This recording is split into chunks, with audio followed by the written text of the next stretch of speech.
ketika sebuah larangan ada kaitannya dengan zat atau syarat ibadah, dia akan mencacati ibadah tersebut. Jika larangan tersebut tidak ada kaitannya dengan zat atau syarat ibadah, dia di luar ibadah, maka dia tidak mencacatinya. Kita berikan contoh untuk lebih mudah difahami. Larangan yang berkaitan dengan zat ibadah dan syarat ibadah. Contoh larangan yang berkaitan dengan zat ibadah, seperti larangan wanita haid untuk melaksanakan sholat. Larangan tersebut berkaitan dengan zat ibadah. Ibadahnya adalah sholat.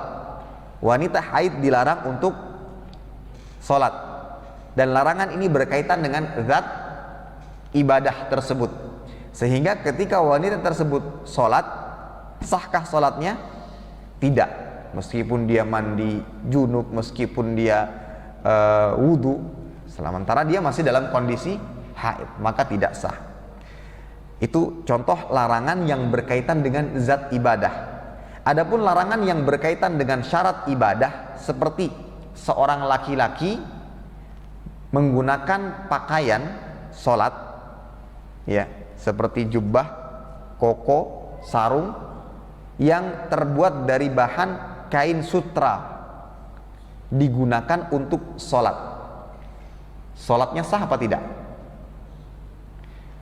Syarat, termasuk syarat sholat adalah menutup aurat. Dan apabila untuk menutup aurat tersebut dia gunakan sesuatu yang diharamkan, maka tidak sah sholatnya. Kenapa? Karena menutup aurat bagian daripada syarat sholat. Nah, adapun contoh larangan yang tidak ada kaitannya dengan zat maupun syarat, itu seperti disebutkan oleh penulis, menggunakan imamah. Imamah itu ya seperti surban lah. Surban, menggunakan surban, syarat sholat apa tidak?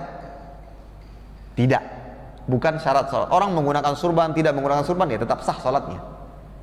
Nah, dia menggunakan imamah atau surban dari bahan sutra, sholatnya sah apa tidak? Sholatnya sah apa tidak? Sah, tapi dia berdosa karena menggunakan sesuatu yang berbahan sutra yang dilarang bagi kaum laki-laki. Nah, ini perbedaan antara yang pertama dengan kedua. Kalau yang pertama berkaitan dengan syarat, yaitu dia menggunakan jubah karena menutup aurat dalam sholat itu diperintahkan. Yang kedua, menutup kepala itu bukan termasuk syarat sholat. Sama halnya, misalkan laki-laki sholat menggunakan cincin emas. Cincin emas dilarang digunakan untuk laki-laki, digunakan untuk sholat. Ada kaitannya enggak dengan zat sholat, dengan syarat sholat? Tidak ada. Sehingga ketika dia sholat menggunakan cincin tersebut, sah sholatnya, tetapi dia berdosa.